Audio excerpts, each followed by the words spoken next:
जय हिंद दोस्तों, आप लोगों का फिर से स्वागत है आशा मिशन ऑफिशियल चैनल पे।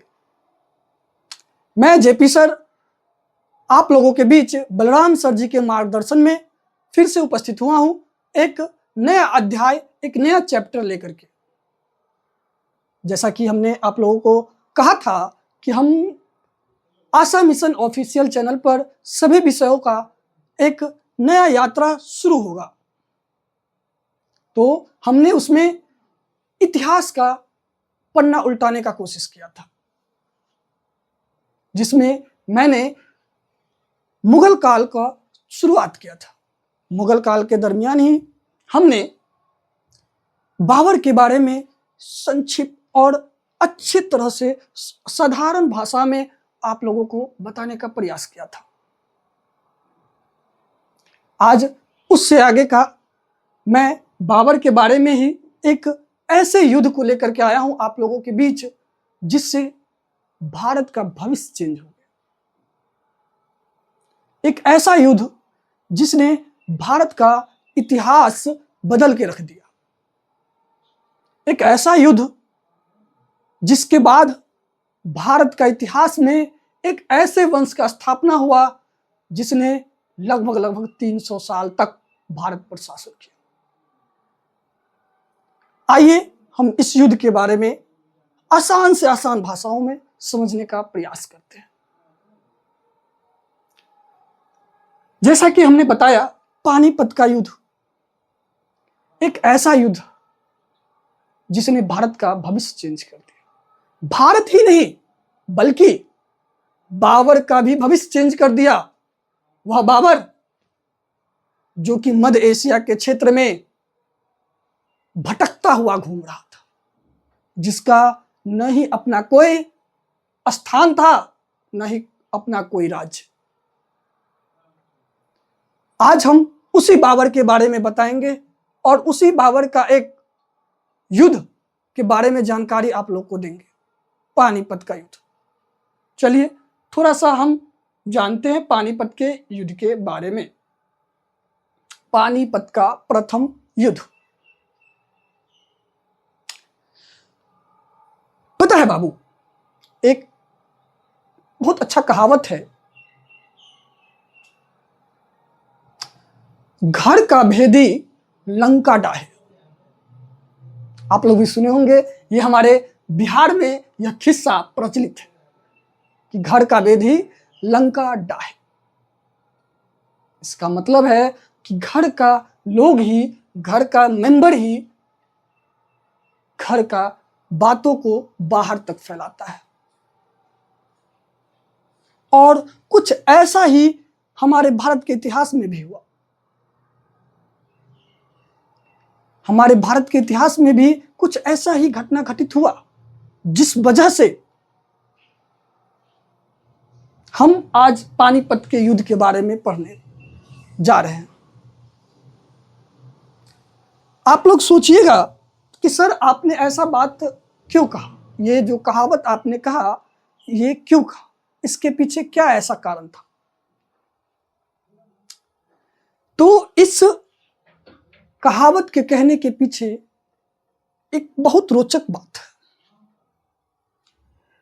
बाबर जो कि हमारे भारत में इससे पहले कई बार आक्रमण कर चुका है। पानीपत के युद्ध से पहले बाबर हमारे भारत में लगभग 4 बार आक्रमण किया, लेकिन ये सभी आक्रमण इसका उतना आक्रामक नहीं रहा। ये सभी आक्रमण इनका इतना भयावह नहीं रहा जितना कि पानीपत का युद्ध रहा। पानीपत का युद्ध एक ऐसा निर्णायक युद्ध रहा जिसने बाबर के भविष्य को बदल के रख दिया। इससे पहले बाबर भारत में 4 बार आक्रमण किया, लेकिन सभी बार भारत में आया, आकर के चला गया, लूट करके चला गया। लेकिन 5वीं बार जो है, बाबर को भारत के ही लोगों ने आमंत्रित किया। आइए जरा हम जान लेते हैं कि बाबर ने भारत में कितने बार आक्रमण किया और कहां कहां किया।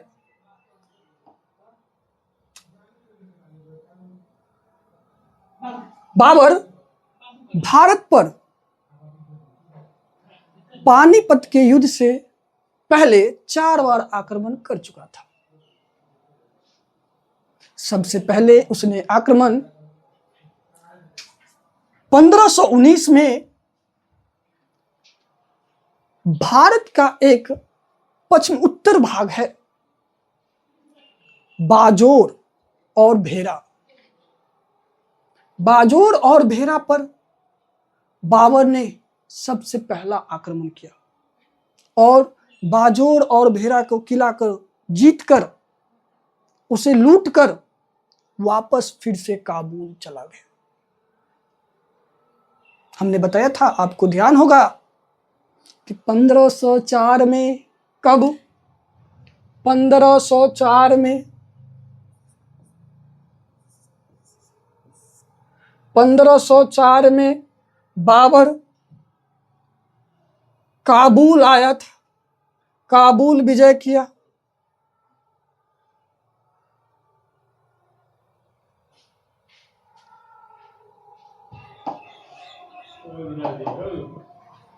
पंद्रह सौ चार में बाबर ने काबुल विजय किया। काबुल विजय करने के बाद वह काबुल में ही रुक गया था, लेकिन काबुल एक ऐसा जगह है जहां न तो अनाज उगती है, न ही वहां आमदनी का कोई दूसरा स्रोत है, जिस वजह से बाबर बहुत ज्यादा परेशान था। वह एक ऐसे क्षेत्र का खोज कर रहा था, वह एक ऐसे क्षेत्र का जीतने का प्रयास कर रहा था जहां उपजा अधिक हो, आमदनी अधिक हो, और काबुल एक ऐसा क्षेत्र था जो कि पूरा का पूरा सूखा हुआ क्षेत्र था। हमने बताया था कि 1504 में बाबर ने काबुल को जीता और काबुल को जीतने के बाद 1507 में इन्होंने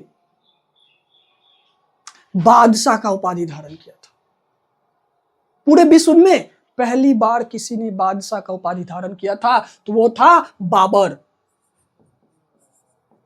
बाबर जिसने बादशाह का उपाधि धारण किया था।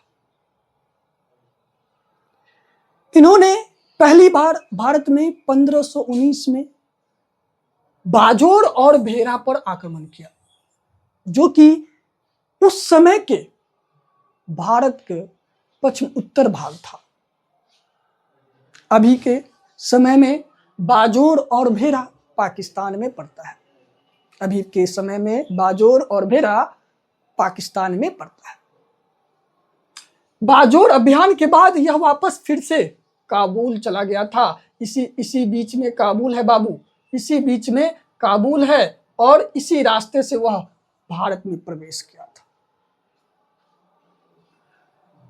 बाजोर अभियान के बाद इन्होंने 1519 में ही पेशावर अभियान किया। पेशावर अभियान किया 1519 में ही। दोनों डेट में कंफ्यूज नहीं होना है। जो बाजोर अभियान था बाबू, इस बाजोर अभियान में जनवरी के समय में यह बाजोर अभियान किया गया था 1519 में, और पेशावर का जो अभियान था यह सितंबर के मंथ में किया गया, सितंबर 1519। इसलिए इसमें कंफ्यूज नहीं होइएगा, एक ही साल में 2 अभियान। इसका रीजन था क्योंकि इनको धन की जरूरत थी और यह आता था भारत में और धन लूट करके वापस फिर से काबुल चला जाता था। फिर 1520 में इन्होंने सियालकोट पर आक्रमण किया। 1520 में सियालकोट पर आक्रमण किया और फिर से वापस चला गया। 1524 में, उसके बाद यह आता है भारत में 1524 में। 1524 में आता है और आकर के फिर से लाहौर को जीतता है।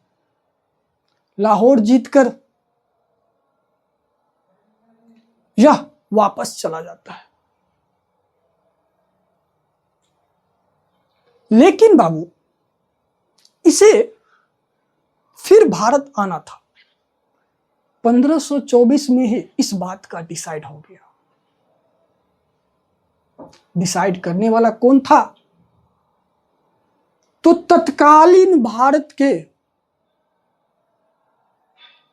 गद्दी पर बैठे दिल्ली सल्तनत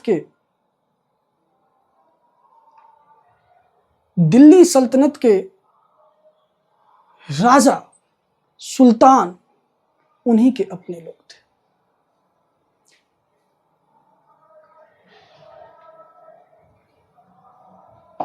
आइए हम स्लाइड पे आते हैं।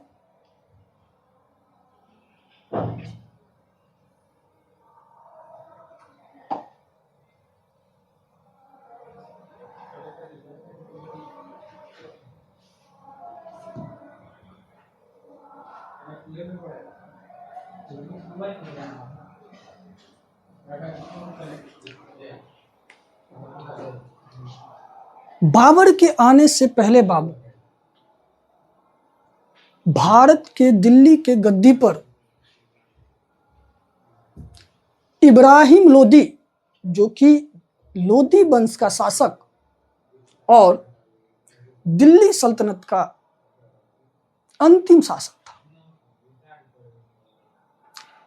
इब्राहिम लोदी का जो प्रशासनिक क्षेत्र था वो बहुत ही कमजोर था, जिसका फायदा उठाने का काम किया बाबर ने। बाबर को एक ऐसे क्षेत्र का जरूरत था जहां उसको ज्यादा से ज्यादा आमदनी और वह सुरक्षित रह सके। बाबर इसी प्रयास में था, लेकिन बाबर के इस मंशा को और ज्यादा बढ़ाया इब्राहिम लोदी के ही अपने चाचा आलम खां लोदी और पंजाब के गवर्नर दौलत खां लोदी ने, साथ ही साथ राजपूत राजा राणा सांगा ने, इन तीनों ने एक साथ बाबर को भारत आने का न्योता दिया, आमंत्रण दिया और कहा कि आप आइए भारत, और जो दिल्ली के गद्दी पर बैठा है, दिल्ली के गद्दी पर जो इब्राहिम लोदी बैठा है, इसे गद्दी से हटाइए। हमने जो कहावत कहा था, क्या वह कहावत गलत थी क्या? हमने कहा था कि घर का भेदी ही लंका डाहे। इन तीनों को नहीं पता था कि बाबर अब भारत में आएगा तो लूट के नहीं जाएगा, बाबर आएगा तो बस ही जाएगा। इन तीनों को इस बात का आभास नहीं था, जिस वजह से इस तीनों को लगता था कि बाबर आएगा, लूट के चला जाएगा। एक कहावत और है कि शेर के सामने मांस परोसना। बाबर एक भूखा शेर था और उसके सामने ही दौलत खां लोदी, आलम खां लोदी और राणा सांगा ने भारत को परोस दिया, लोदी वंश को परोस दिया। बाबर इस मौके के फायदा को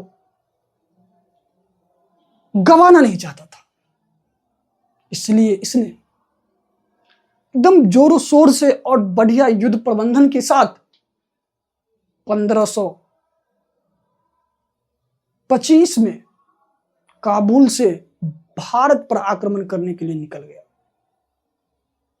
1525 में काबुल पर से भारत पर आक्रमण करने के लिए निकल गया।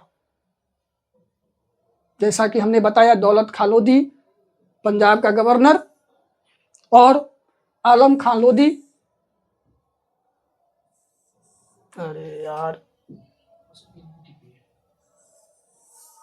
आलम खां लोधी दिल्ली सल्तनत के सिंहासन के दावेदार और उनके अपने चाचा इब्राहिम लोधी के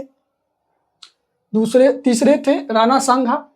इन सभी ने मिलकर के बाबर को भारत पर 5वां आक्रमण करने के लिए आमंत्रित किया।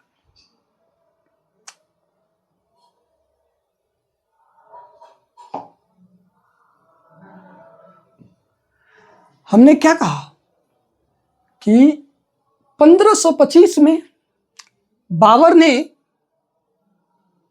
भारत पर आक्रमण करने के लिए काबुल से प्रस्थान कर गया। 1525 में दिल्ली विजय के लिए काबुल से प्रस्थान किया बाबर। उसके बाद रास्ते में इन्होंने जनवरी 1526 में पंजाब को जीता। बाबू, इसके पीछे भी बहुत बड़ा कहानी है। पंजाब के पीछे कहानी यह है कि जो पंजाब का गवर्नर था दौलत खां लोधी को इब्राहिम लोधी से दुश्मनी थी। साथ ही इब्राहिम लोधी जो था उस समय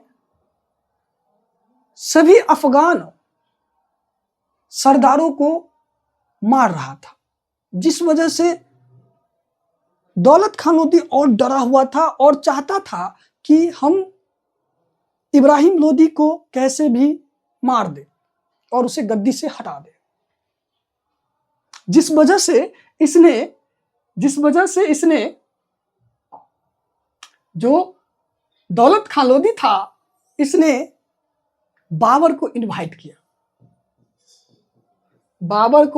किया।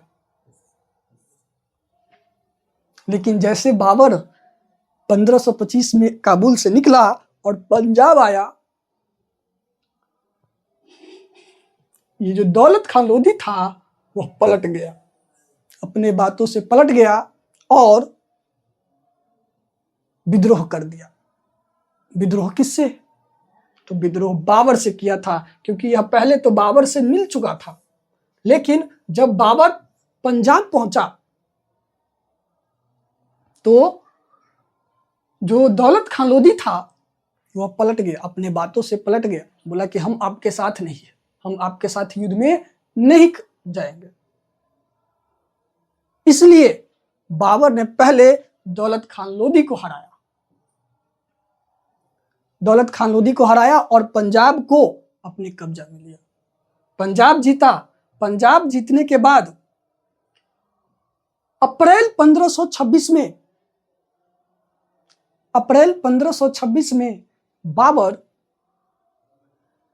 यमुना नदी के किनारे हरियाणा के पानीपत नामक मैदान पहुंचता है। अप्रैल के महीने में 1526 में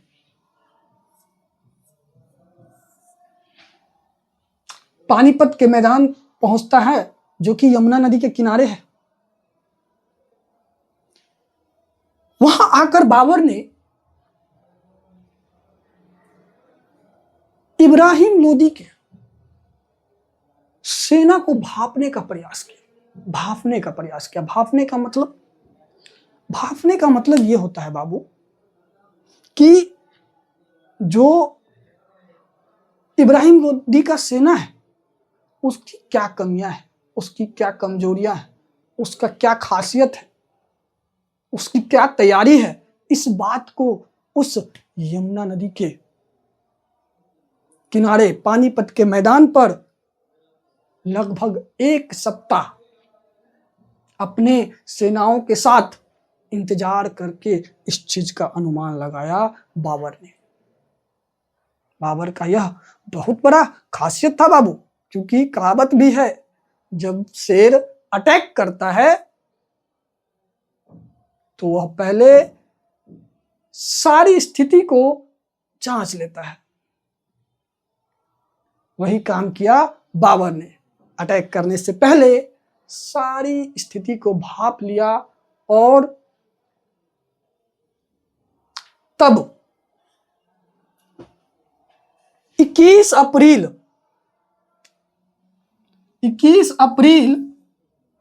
1526 को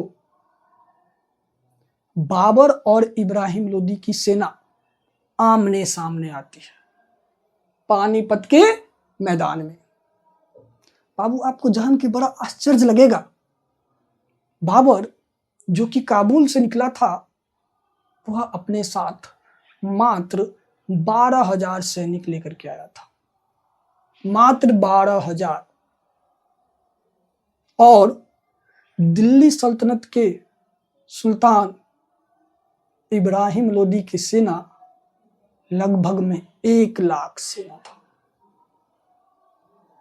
जो कि 12,000 के सामने कई गुना अधिक था।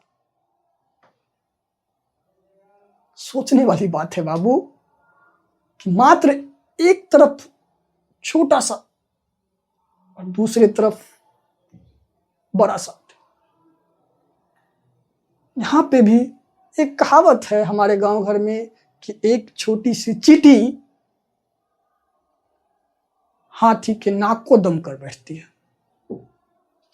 नाक को दम कर बैठती है, इसका मतलब है कि एक छोटी सी चींटी भी हाथी को परेशान कर सकती है, तंग कर सकती है। और वही कारनामा पानीपत के इस मैदान में हो रहा था।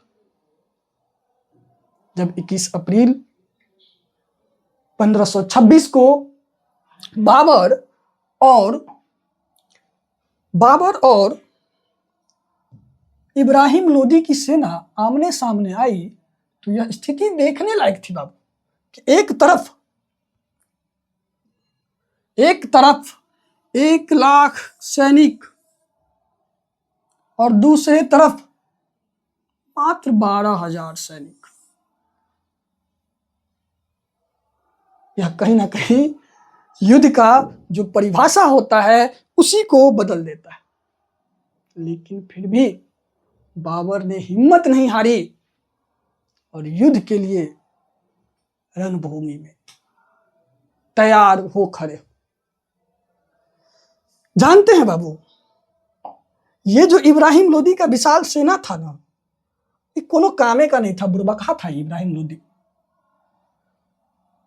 बुड़बकहा इसलिए कहते हैं कि ये जो है 1 लाख सैनिक रखा था, लेकिन इसका एक भी सैनिक कुशल नहीं था, न ही युद्ध का नीति जानता था। एकदम आश्चर्यचकित वाला बात है। इसलिए बाबर इस बात का फायदा उठाया और इब्राहिम लोदी जो था कितना बड़ा बुड़बकहा था, जिसने सेना तो इतना रखा था लेकिन सेना को एकदम व्यवस्थित नहीं रखा था। इसकी सेना कुशल नहीं थी और यही कारण था कि इब्राहिम लोदी को पानीपत के मैदान में हारना पड़ा। हारना ही नहीं बल्कि उसे मौत का घात होना पड़ा।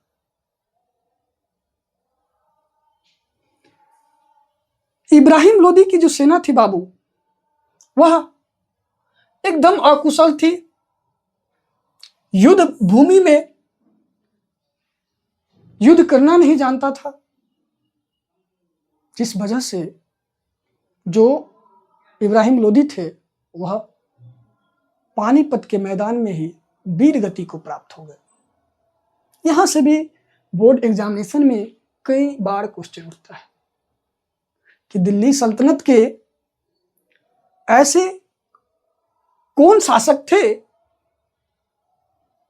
जो कि युद्ध की मैदान में ही मारे गए। याद रखिएगा बाबू, इब्राहिम लोदी और दिल्ली सल्तनत के अंतिम शासक।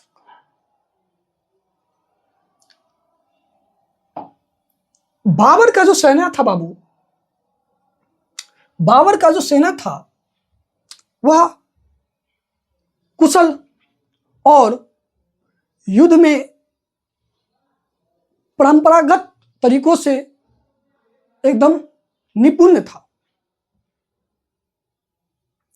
बाबर का जो सेना था, बाबर ने अपने सेना को कुछ इस ढंग से सजाया था कि इनकी कम संख्या बल भी इब्राहिम लोदी के अधिक संख्या बल पर भारी पड़ गया। बाबर ने अपने सेना में युद्ध नीति का परिवर्तन किया और अपने इस पानीपत के युद्ध में इन्होंने दो अलग अलग नीति को अपनाया। दो अलग अलग नीति को अपनाया। एक था तुलगामा पद्धति, दूसरा था उस्मानी पद्धति। कहेगा ये कथी है, ये क्या चीज है? ये बाबू युद्ध नीति है, युद्ध का पद्धति है। इसमें युद्ध के तरीका को बतलाया जाता है, युद्ध इस तरीके से किया जाता है। यह पद्धति है तुलगामा पद्धति, जिसे बाबर ने 1501 में, आप लोग को ध्यान है क्या, 1501 में बाबर ने एक युद्ध किया था। जब वह समरकंद जीतने के लिए जा रहा था तब 1501 में बाबर ने सैवानी खान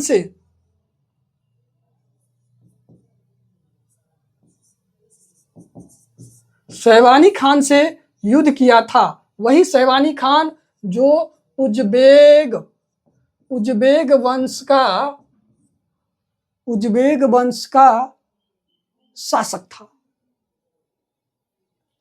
इसी सैवानी खान से इन्होंने 1501 में तुलगामा पद्धति को सीखा। जो यह युद्ध हुआ, यह युद्ध का नाम था सरायपुल का युद्ध। सरायपुल का युद्ध 1501 में हमने पिछले क्लास में बताया है, और आप लोगों ने वीडियो नहीं देखा है तो जाकर के हमारे प्लेलिस्ट में चेक कीजिए, और इस वीडियो के नीचे भी उस वीडियो का लिंक दे दिया जाएगा, जाके देखिए, ताकि आपको बाबर का जो यह जीवन गाथा है, बाबर का जो यह विजय अभियान है, वो आपको आसान भाषा में समझ आए और बेहतर तरीकों से समझ में आए। इस सैवानी खान से इन्होंने तुलगामा पद्धति को सीखा। यह तुलगामा पद्धति एक ऐसा पद्धति था जिसमें सेना को व्यवस्थित ढंग से सजाया जाता था। हम इसे थोड़ा सा बताने का प्रयास करते हैं। तुलगामा पद्धति को, तुलगामा पद्धति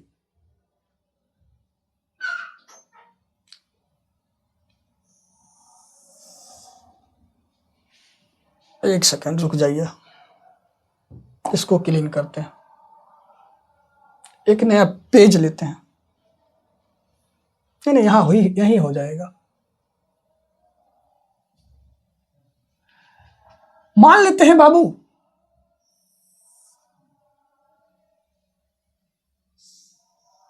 कि ये बाबर की सेना है और इस साइड इब्राहिम लोदी की सेना है। ये जो आप सेना को सजाने का तरीका देख रहे हैं, एकदम अर्धचंद्रकार, यही तरीका तुलगामा पद्धति कहलाती है। इस तरीका में फायदा यह है कि जो सेना है जब आमने सामने आती है तो लोदी का सेना सामने वाले को मारेगा, लेकिन ये जो साइड वाला है, ये जो साइड वाला सेना है, यह इसको पीछे से घेर लेगा। यही इस सेना की खासियत, यही इस पद्धति की खासियत थी, जिस वजह से जो लोदी की सेना थी वह बहुत जल्दी हारने लगी थी। इस तुलगमा पद्धति में सेना को 4 भागों में बांटा जाता है। पहला भाग बायां साइड, बायां भाग। दूसरा दायां,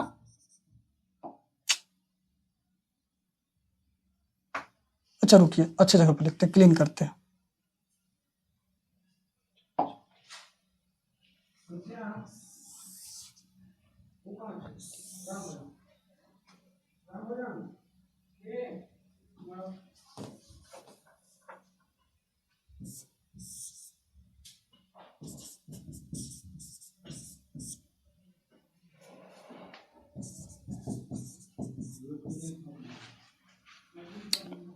इसको सजाने का जो तरीका था बाबू, मतलब सेना को सजाया जाता था, एक तरफ था बायां बायां और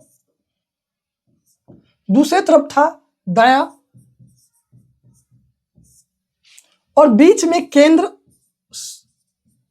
यानी कि एक तरफ बाईं ओर सेना रहती थी, दूसरी ओर दाईं ओर सेना रहती थी, और बीच में केंद्र में भी सेना रहती थी, और एक और सेना रहता था जिसे गुप्त सेना कहा जाता है। गुप्त सेना जो कि ये इस युद्ध के मैदान पर सामने में नहीं रहती है, वह छिपी हुई रहती है, और जैसे युद्ध आरंभ होता है वह पीछे से आकर के अचानक अटैक कर देता है। यही थी तुलगमा पद्धति। यह तुलगमा पद्धति जो है बाबू, हमने बताया अभी कि बाबर ने किनसे सीखा? उजबेगों से सीखा। किनसे सीखा? उजबेगों से। ध्यान रखिएगा, 1501 में सरायपुल की युद्ध में। दूसरा था उस्मानी पद्धति। उस्मानी पद्धति यह एक ऐसा युद्ध नीति था जिसमें तोपों को एक साथ सजाया जाता था, जैसा कि हमने चित्र बनाया था अभी। ये इसमें आगे तो रहेगा पैदल सैनिक, आगे रहेगा पैदल सैनिक, बीच में रहेगा तोप खाने। क्या रहेगा? तोप खाने। और यह तोप खाने ऐसे नहीं बाबू कि एक तोप यहां है एक तोप वहां होगा, ऐसे नहीं, एक साथ। इस पद्धति में, उस्मानी पद्धति का यही बहुत बड़ा खासियत था कि तोपों को इस तरह सजाया जाता था कि उसके आगे बैलगाड़ी, बैलगाड़ी यानी कि तोप को ढोने वाला गाड़ी, और एक साथ बंधी होती थी एक मजबूत और चमड़े की रस्सी से एक साथ बंधी होती थी, और उसके पीछे तोप रखा हुआ होता था, इस तरह से कि बस उस तोप से गोले ही निकल सके बाहर, और ना कोई अंदर आ सके ना कोई बाहर जा सके। इस तरह से सजाया था। यही थी उस्मानी पद्धति। और इसी दो पद्धति की वजह से, इसी दो पद्धति के वजह से बाबर जो है बाबू युद्ध को जीत पाया था। पता है बाबर ने सबसे बड़ा काम क्या किया कि इन दोनों पद्धति को एक साथ मिला करके पानीपत के युद्ध में प्रयोग किया। सबसे बड़ा कारण यही था कि युद्ध जीतने का। और जानते हैं इनके दो तोपची थे, इतने महान तोपची, जिनके वजह से बाबर ने इस युद्ध को बहुत अच्छे तरह से जीता। और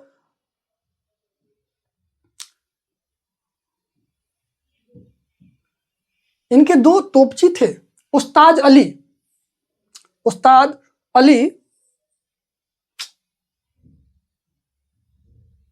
ओह माय गॉड, अभी क्या कहते हो, सीख ही रहे हैं, गड़बड़ा जाता है। उस्ताद अली और दूसरा थे मुस्तफ़ा खां। इनके दोनों तोपची इतने तरीके से युद्ध में तोपों को चला रहे थे, जिस वजह से इन दोनों तोपची के वजह से बाबर पानीपत का युद्ध जीत पाया था।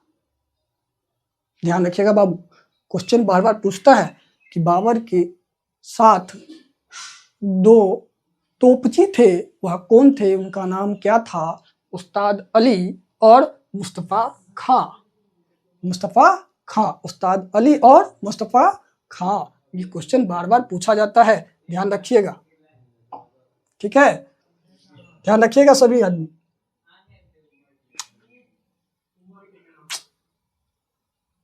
अरे यार,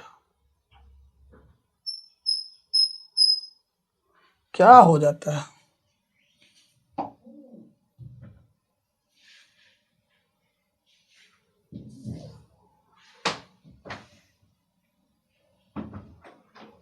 गड़बड़ाइए जाता है।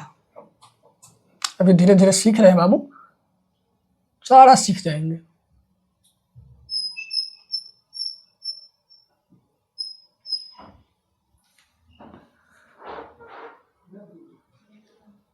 छब्बीस अप्रैल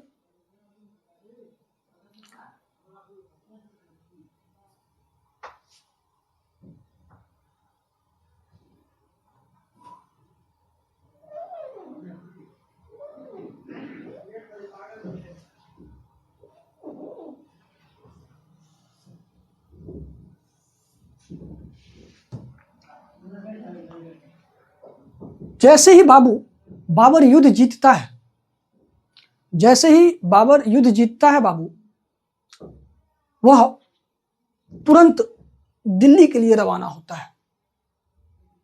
और दिल्ली के लिए रवाना होता है,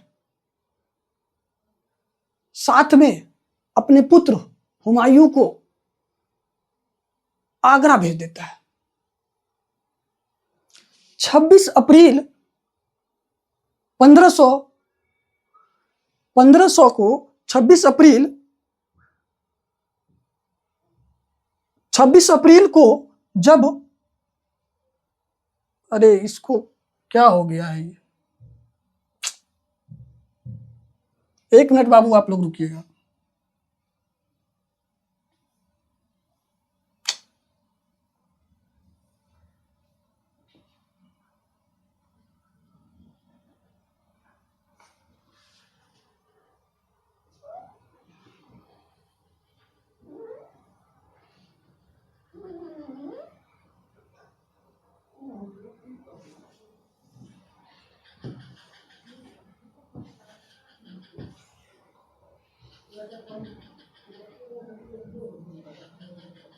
गड़बड़ा गया, रुकिए एक सेकेंड बाबू, इसको सही करने दीजिए।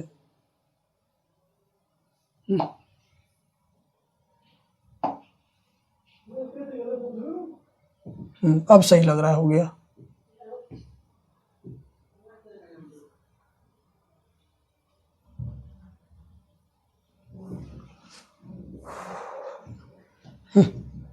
तुम जाओ यार, नया लाओ।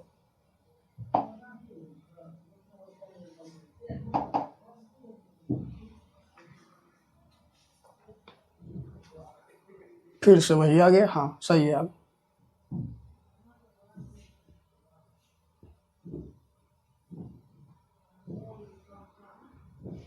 तो हम कह रहे थे कि जैसे ही बाबर युद्ध जीतता है और युद्ध की भूमि पर ही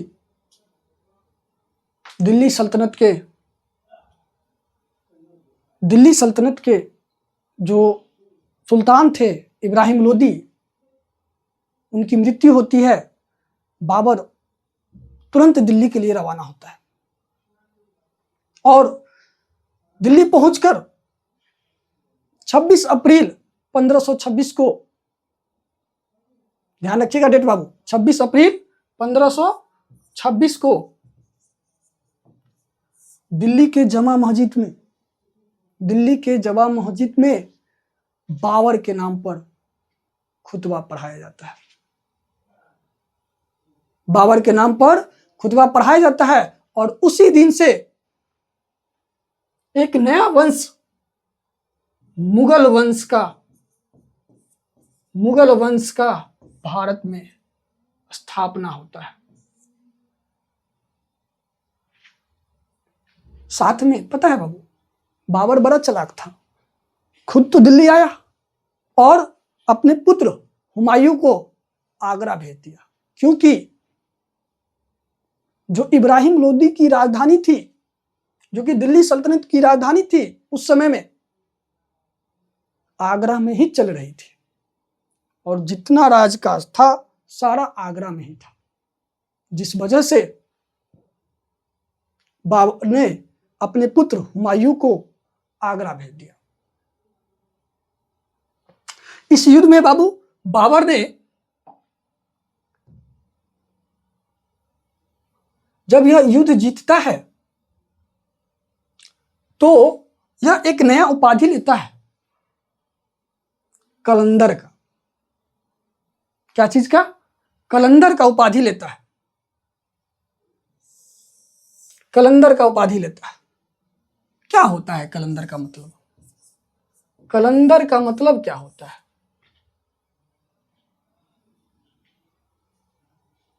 आप लोग एक गाना सुने हैं, दमादम मस्त कलंदर। क्या होता है इसका मतलब? दमादम मस्त कलंदर, ये तो गाना है, हम सभी ने सुने। कलंदर का मतलब होता है एक ऐसा व्यक्ति जो स्वतंत्र हो, हर एक मोह माया धन सभी कुछ से स्वतंत्र हो, जिसको किसी भी चीज का लोभ न हो, उसे कलंदर कहते हैं। तो ध्यान रखिएगा बाबू कि पानीपत का युद्ध जीतने के बाद बाबर ने कौन सी उपाधि धारण की थी? कलंदर की। कौन सी उपाधि? कलंदर की। ध्यान रखिएगा, क्वेश्चन कई बार आता है कि बाबर ने पानीपत का युद्ध जीतने के बाद कौन सी उपाधि धारण की। आपको पता है बाबू, पानीपत के इस युद्ध में बाबर का जो पुत्र था हुमायूं, मात्र 18 वर्ष की उम्र में इसने पहली बार युद्ध में भाग लिया। बाबर का जो पुत्र था हुमायूं, उसने इस युद्ध में पहली बार भाग लिया। यह भी क्वेश्चन कई बार पूछा जाता है कि हुमायूं ने पहली बार किस युद्ध में भाग लिया? तो पानीपत के प्रथम युद्ध में हुमायूं ने पहली बार भाग लिया था।